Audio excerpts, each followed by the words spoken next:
समस्त मिथिलावासी के हमार नमस्कार।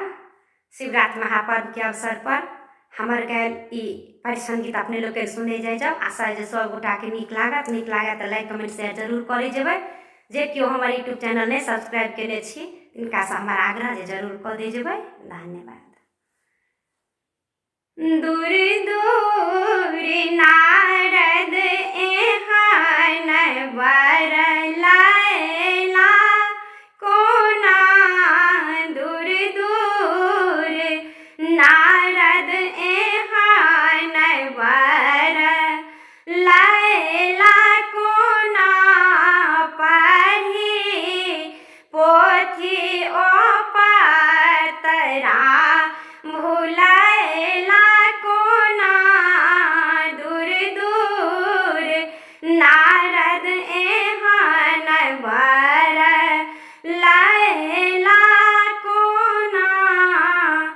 श्वेत केश दांत टूटल कंप बात गात में, श्वेत केश दांत टूटल कंप बात गात में, भूतो ओ प्रेत साज लैला बारात में, भूतो ओ प्रेत साज लैला बारात में। सखी है एहन बौरहबा संग गौरी ब्याहब कोना, सखी है एहन बौरहबा संग गौरी ब्याहब कोना, दूर दूर नारद एहन बरलायला कोना, पढ़ी पोथी ओ पतरा भुलायला कोना।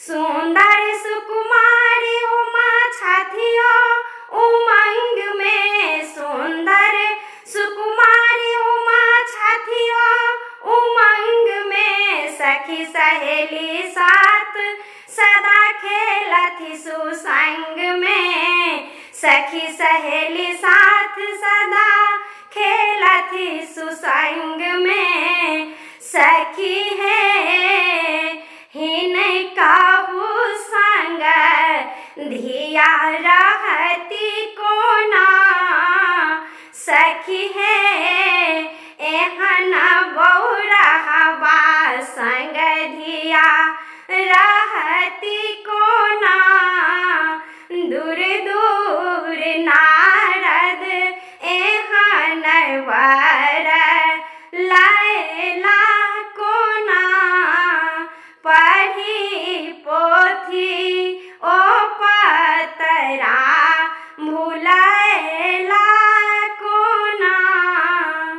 महिमा आगम अपार तारथ तीनू लोक सरकार, महिमा आगम अपार तारथ तीनू लोक सरकार, सखी है एहन रामेश्वर बर के फेर बन कोना, सखी है एहन रामेश्वर बर के फेर बन